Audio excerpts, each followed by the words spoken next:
Welcome to Guerrillapreneur, the art of waging small business warfare podcast, teaching Davids how to defeat Goliaths. Now here's your host, Mark Anthony Peterson. Welcome back to the podcast for entrepreneurs, startups, and business mavericks. If you're not a maverick, you don't have to go home, but you got to get up out of this podcast. In this podcast, we teach entrepreneurs how to defeat the corporate giant. Just like in the story of David and Goliath, David defeated a much taller and stronger Goliath, not by fighting the giant in hand-to-hand combat, but by using technology. A slingshot. The slingshot allowed the smaller David to attack from a distance that minimized the advantages that Goliath had over the smaller David. My name is Mark Anthony Peterson.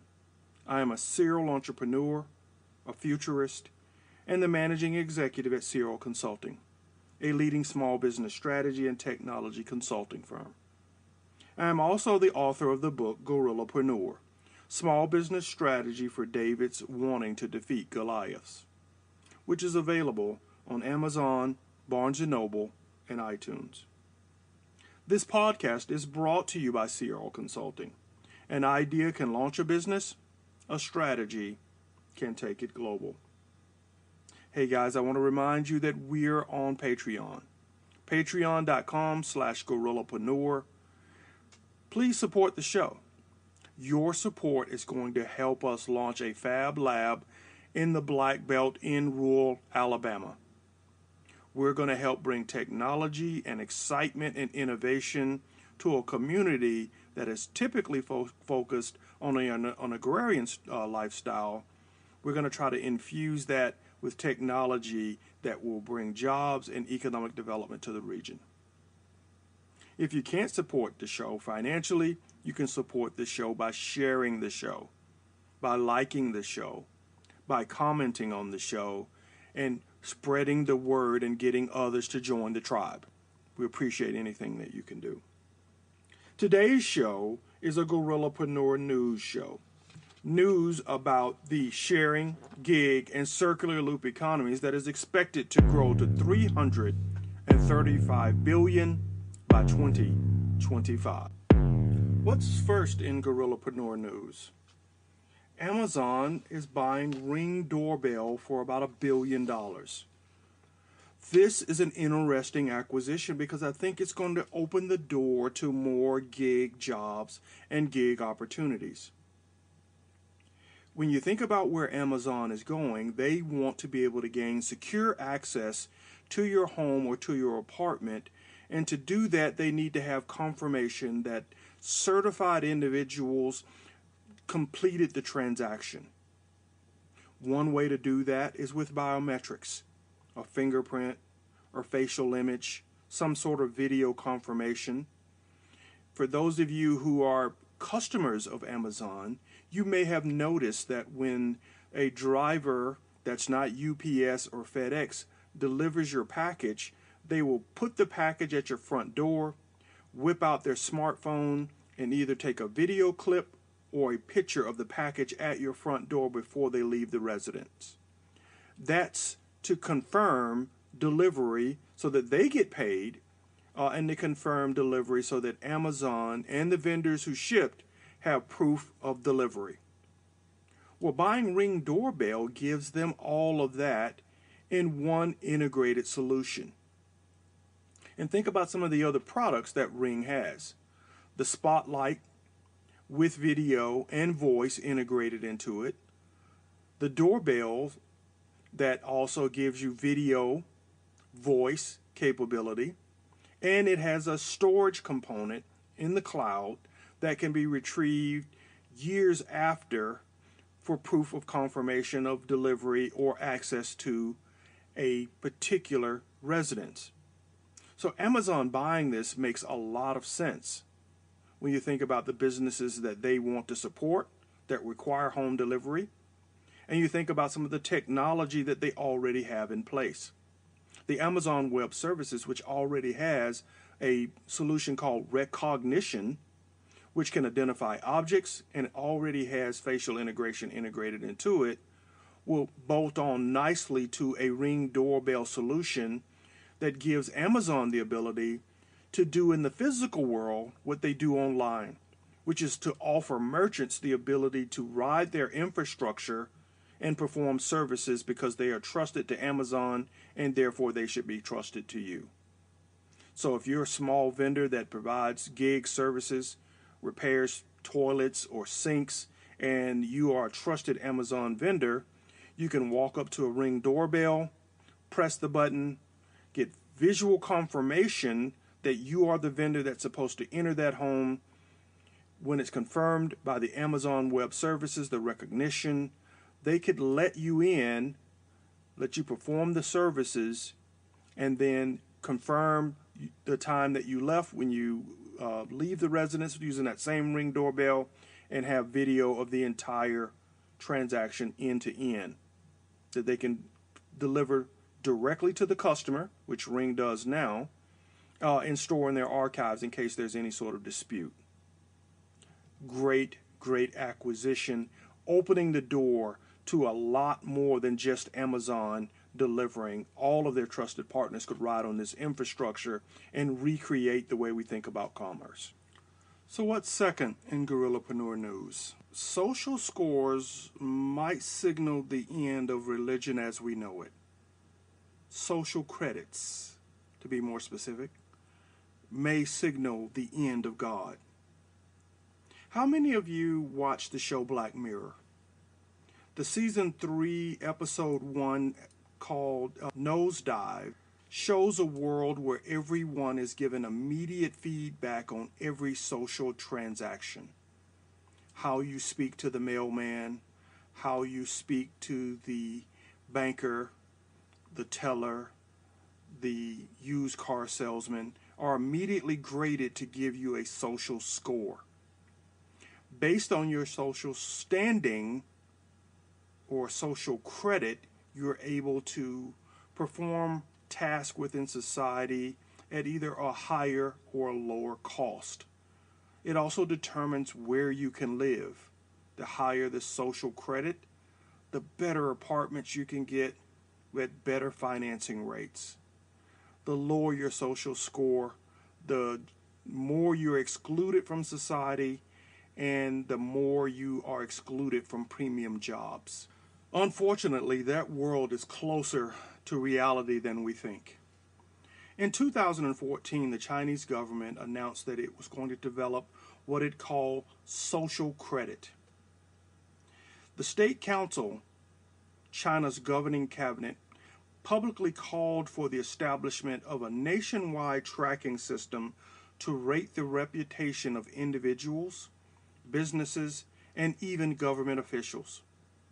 The aim for every Chinese citizen is to be trailed by a file of compiling data from both public and private sources by 2020, with those files being searchable by biometrics including face or fingerprint. The State Council wants this credit system to cover the entire society, and when implemented, it can be used to change behaviors, including how people consume energy and how they interact with each other. They're closer than you think, because a number of the businesses supporting the sharing and gig economy also have ecosystems that are almost omnipresent. Alipay and WeChat have built transactional ecosystems that enable consumers to buy groceries, book doctor's appointments, pay for insurance. Essentially, these giants know everything that you're doing when it comes to booking appointments and paying for those services.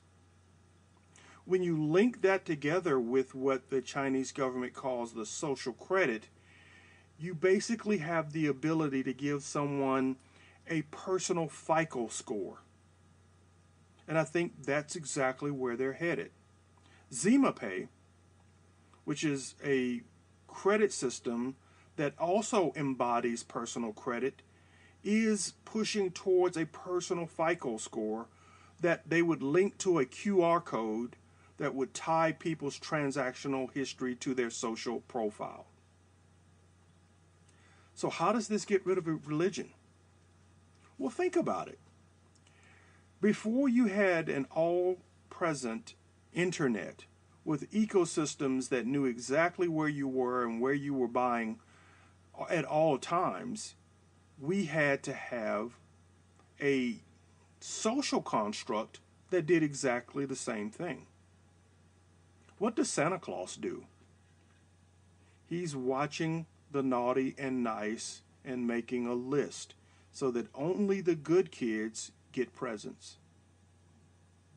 God, the all-powerful, all-present being, is making the same list and giving that to St. Peter to determine those who get into heaven and those who don't.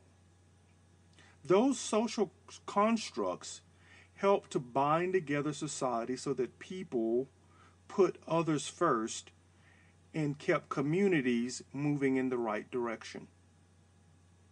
If you replace that with social credits, is there a need for religion? Is there a need for God? Do these systems become the de facto God because on a real-time basis they will be determining who's naughty and who's nice and giving you a FICO score, a personal FICO score, that will be displayed for people who will see you in public every day. The lower your score, the bigger the scarlet letter is on your forehead, and you are avoided by those people you want to hang around with until you change your behavior. Once that behavior is changed, you can resume contact with those who you share a similar personal FICO score with. It's an ingenious way to control the masses by using the necessary transactions, daily transactions, as ways to create a social construct. Will this kill God? I think so. If you allow these systems to give you real-time feedback on what you buy, where you buy it, who you interact with, how you treat those people, eventually this will replace God as the commandments of how we treat each other. The tablets that get passed down from the server that tell you, thou shalt not forget to pay your credit card bill. Thou shalt not hack into your neighbor's emails. Those will become the new 10 commandments of the digital future, replacing the stone analog tablets that guided us for thousands of years. A social credit system could have the same omnipresent capabilities with the ability to grant you access to cheap merchandise if you behave. Let's think about it. I'd love to hear your thoughts about that. Leave me comments on this episode. Give me your feedback and let me know if you'd sign up for a system. Though this won't go into place until 2020 in China, there are already thousands of people who have started using the system and bragging about their social credit score. Is that something that'll go over here in the United States? Could that catch on and have that be the determiner of whether or not you can get into college, or which college you can get into, or where you can live in the United States? And for those of you who listen to this podcast in China, or Russia, or Spain, or France, or Vietnam, how would this system work in your country? How would it play out in your communities? Could it change social behaviors? Would it eliminate God from your everyday life? I'd love to hear your feedback. Leave it here at Podomatic or on iTunes, or follow me on Twitter at Guerrillapreneur and let me know how social credits in your life could either kill God or support the current paradigm. Fourth in Guerrillapreneur news, Three's Company foreshadows the future housing market. How many of you remember Three's Company? That 70s show about two beautiful women, Janet Wood, played by Janet DeWitt, and Chrissy Snow, played by Suzanne Sommer, who decide to share their apartment with a chef named Jack Tripper, who is played by John Ritter. They made the offer to John Ritter in order to save money, because Janet, who was a florist, and Chrissy, who was a secretary, didn't make the kind of money necessary to pay for the upscale Santa Monica apartment. They needed a third roommate. And they decided to share it with a man.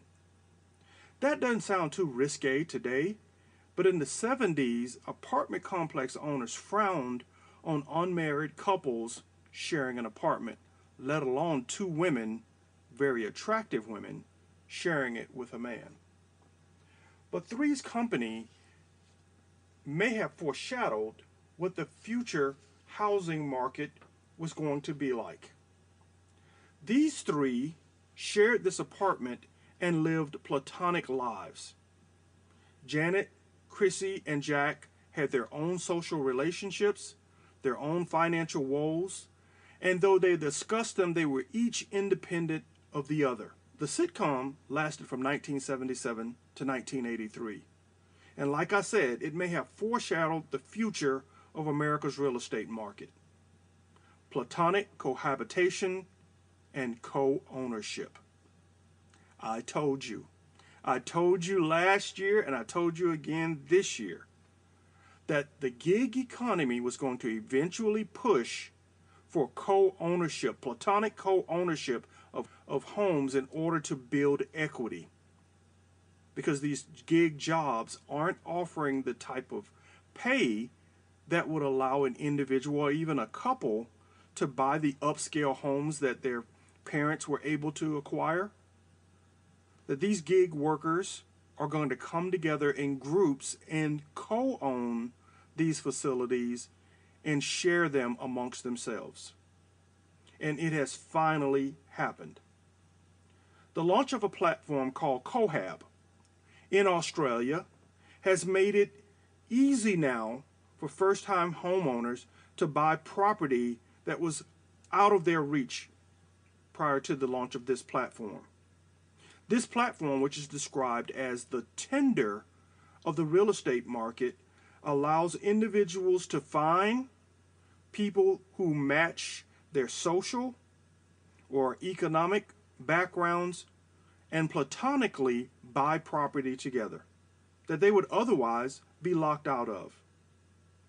Cohab is an online marketplace, like I said, that matches people with other people who want to co-own property to either live in, to rent out as investments that would otherwise be unaffordable to purchase on their own. As one user of the platform stated, these fractional investments allowed me to build up equity that I could hold and watch appreciate and then use to make another equity investment on my own. So Cohab is a perfect stepping stone for gig workers who don't have the down payments or the cash to buy luxury housing to come together and offer that ability to get a fractional investment and fractional equity platonically in these properties that they can then resell and build wealth for themselves that allows them to have more financial freedom. And there are more of these platforms popping up every day. Domacom, BricsX, and Covesta are three more platforms like Cohab that are promoting the fractional investment in residential properties so that individuals who have been priced out of the market can finally own some equity. I told you 2 years ago this was coming, and now it's here. I guess that's why I call myself a futurist. Keep listening to this podcast, and you're going to hear more of what I think about the world that's coming. And if you're smart, and I like to think my audience is, you'll start placing some financial bets against companies that are going to dominate in these spaces. That's what I've done. The stock market has been a great place to test some of my futurist speculations, and I've been rewarded handsomely with some of those bets. Fifth in Guerrillapreneur news, cloud kitchens will kill the marketplace. In the sharing economy, I've often told you there are models that I don't believe make sense. For example, I've mentioned that umbrella sharing, which was a real startup in China, or bed sharing, which again was another startup in China, or even sex doll sharing, are all bad ideas. However, there's another concept that some of you are going to be angry at me for saying I think it's a bad idea, and that is food delivery.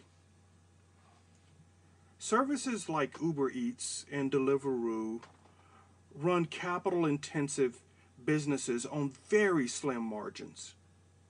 And even though Uber Eats and Deliveroo do not own the capital, their model incents the investment in future capital by drivers who need vehicles in order to deliver the food that's ordered from consumers. So Mark, if you're saying this is a bad model because it incents the investment in additional capital, what is a better model? Well, the need for capital is driven by the fact that there are so many kitchens that drivers have to pick up food from that multiplies the effort required to get food to a house from multiple locations where a family may not want to dine at a single restaurant. As that complexity grows, the more you have to have capital, i.e. vehicles, in the market to pick up and drop off. I've seen it many, many times. And some of you, if you watch it closely, if you're in a restaurant, there are more and more people walking up to the cashier or the counter or the pickup desk, and they have their phone pointed out to the person behind the register of all the orders they're there to pick up. That line is getting longer and longer as there are fewer and fewer people sitting in the dining area. So what would I do? What would be a better model? The better model would be to consolidate the kitchens. The cloud kitchens would eliminate infrastructure cost, it would eliminate rent, and it would provide a better shared model to offset delivery cost. What do I mean? What if a single restaurant could produce every type of food ordered by a customer? Yes, it would be the equivalent of the Star Trek replicator. Did any of you see the episode on the X-Files, season 11, episode 7, the episode labeled RM9SBE93ZXJZ, which when put into Basic 64 means followers? The whole restaurant was run by robots, and they were making sushi of all types. That's what I'm advocating for. A box, a kitchen, windowless kitchen, capable of producing everything from Taco Bell to filet mignon. Customers would make orders directly to the cloud kitchen. Robots would produce whatever the customer ordered, McDonald's, Burger King, Taco Bell, all the way up to your highest end consumer fare. Based on the patented recipes provided by those restaurants, these robot kitchens or cloud kitchens would produce the food and immediately give a credit to the corporation providing the recipes.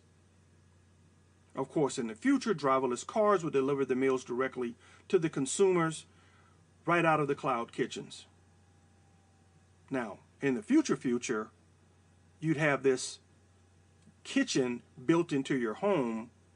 You'd purchase the recipes and you'd have a Burger King hamburger built right there in your house by this technology. But until we get that far, a cloud kitchen with this capability eliminates the duplication of kitchens and gives a shot in the arm to the delivery business because you don't have to have as much capital in order to get food delivered.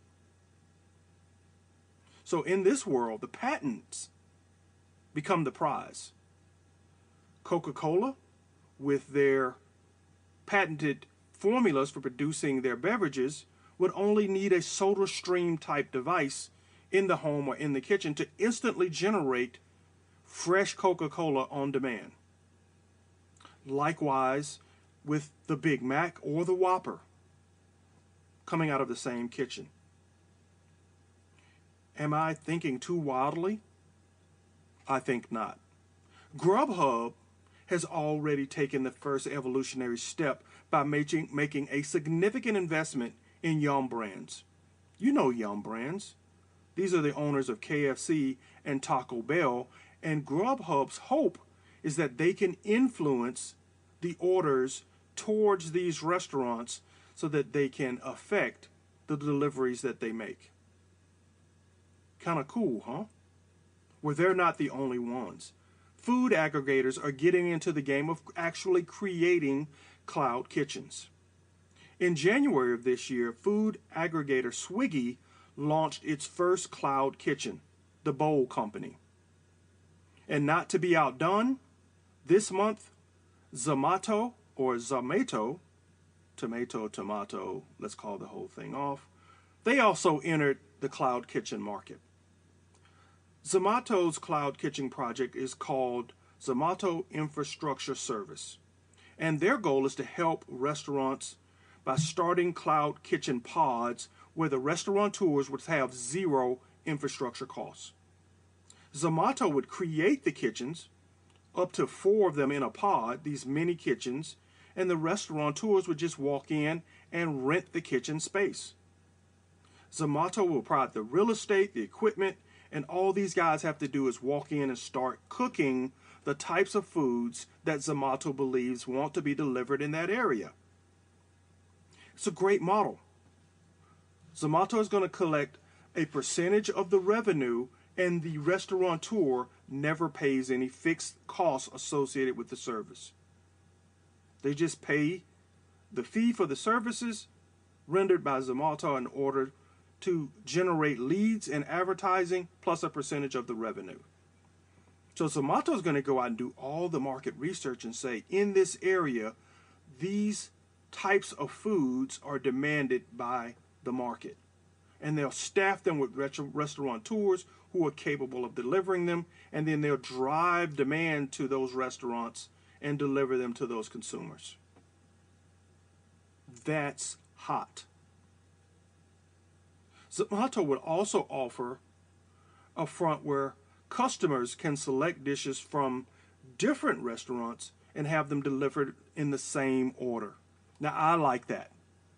My family and I do what's called smorgasbord weekends. Smorgasbord is where everybody piles in my truck and we drive through as many fast food drive-through windows as we can in about 15 minutes. Load that all into the car, dump it on the dining room table, and we just jump in. And everything could be in there. I remember one week we hit Taco Bell, KFC, Starbucks, Dunkin' Donuts, Pizza Hut, all in one run. And dumped all of that onto the kitchen table, and we just, whatever you wanted, smorgasbord, you grab it. That's what Zomato is offering to consumers with their cloud kitchen pods in the same order. Because more and more consumers realize it's not just Pizza Friday, it's Pizza Friday for your daughter, it's Salad Sunday for your wife. And you got to accommodate all of them when making orders if you're not going to dine in at the restaurant. So Zomato has created a kind of virtual food court with multiple restaurant options that can be accessed online. If this trend moves forward, you're going to see the continued decline of capital investments, as you've seen in the retail space with malls, leak out into the fast food restaurant space. So more and more vacant restaurants are going to be consolidated into these pods that produce food and deliver them to people's homes, leaving a lot of prime real estate to be redeveloped. I'm going to talk about what's going to happen to that in the next podcast, the next Guerrillapreneur News podcast coming up in 3 episodes. So make sure you watch out for that, because as malls disappear, fast food restaurants disappear, but the food doesn't disappear, what's going to happen to American urban communities? It's going to be an interesting gig opportunity. Just stay tuned for it. Finally, in Guerrillapreneur News, I want to talk to you about the highest paying jobs in the gig economy. In her online article for entrepreneur.com, Rose Leadham gives us the top paying jobs in the contract or gig economy world. As you know, many outlets like Intuit have been forecasting that in the next 5 years, half of all jobs in the United States will be contract or gig related jobs. Now today, there are 57 million freelancers in the United States that contribute up to $1.4 trillion to the economy every year. Now, while the workforce, the full-time workforce, is seeing growth of about 2.6% each year, the freelancing growth is growing at a staggering 8.1%. So you see that forecast by Intuit is spot on. More companies are focusing in on hiring virtual, gig, or contract workers and replacing full-time jobs. And we've seen it and talked about it on this podcast. Procter & Gamble launched a major initiative where they worked gig workers alongside full-time employees, and the results were stellar. And you're seeing that at more and more Fortune 500 companies. So if you're now stoked about the gig economy because of the personal flexibility it gives you, let's talk about some of the highest paying jobs you can get. What's the highest paying job? Deep learning jobs. Now, deep learning is a subset of machine learning in artificial intelligence that has networks that are capable of learning unsupervised from data that is unstructured or unlabeled. If you have skill sets in that area, you can make $115 an hour. Blockchain jobs. Now, everybody's heard blockchain, and many of you associate that with Bitcoin, which is a digital asset. But blockchain is the underlying technology that makes Bitcoin possible. It is the auditing or accounting component that binds all the transactions together that allows for a distributed model. If you're capable of working or building that type of technology, you can earn $85 an hour.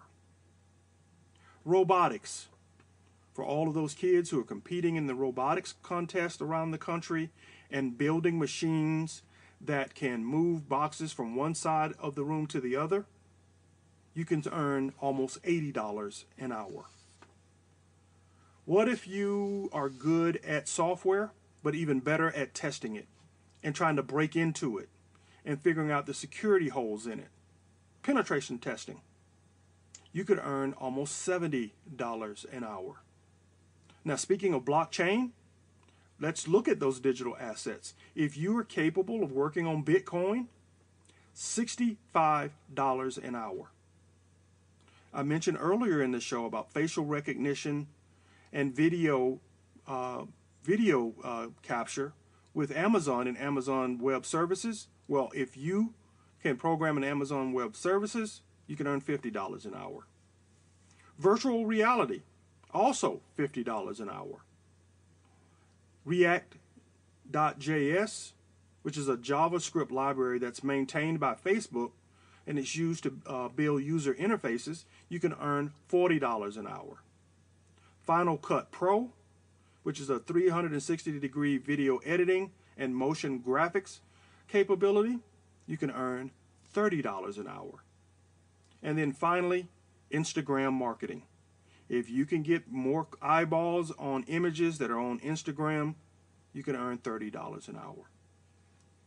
I think there's a common theme that you can see running through all of these jobs of an ability to program, to build digital capabilities and assets, to enhance assets that are also digital, to build infrastructure that can manage currency and transactions.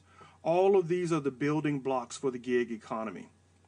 And if you have skill sets in those today, you can command some of the highest salaries in the gig economy. Guys, thank you for listening to another episode of Guerrillapreneur News. News about the sharing, gig, and circular loop economy that's expected to grow to $335 billion by 2025. Remember to support the show. Go to patreon.com/guerrillapreneur and donate. $1 per episode or $1 per month or even a one-time donation would be greatly appreciated. It's going to help us put that fab lab in the Black Belt rural South. If you can't donate money, please go to iTunes or Podomatic and subscribe. Like this episode and leave your comments. Please share the love and share the show. And some of you have been doing a terrific job at doing that. All my listeners in France, merci. In Germany, danke. In South Africa, dankie. In Taiwan, xin xin. In Ireland, thank you. In Switzerland, merci. And in Russia, spasiba. Thank you guys for sharing the love and sharing the show. I'm watching all these new listeners come on in your countries, and it's because of you. You're sharing Guerrillapreneur and getting more entrepreneurs to join the tribe. Guerrillapreneurs. Scott Sullivan said it best in episode 7. Be a mace. Sharpen those spikes. And remember, if you're not breaking something, your company might be the next thing that gets broken. Thank you for listening to the Guerrillapreneur, the Art of Waging Small Business Warfare podcast. If you enjoyed this podcast, you may also enjoy the book Guerrillapreneur, Small Business Strategy for Davids Wanting to Defeat Goliaths, available on Amazon, Barnes & Noble, and iTunes. Follow Mark Peterson on Facebook, Instagram, and Twitter at Guerrillapreneur. Now I want to close with a quote from the great Chinese military strategist Sun Tzu. Victorious warriors win first and then go to war, while defeated warriors go to war first, then seek to win. Keep fighting, guerrillapreneurs.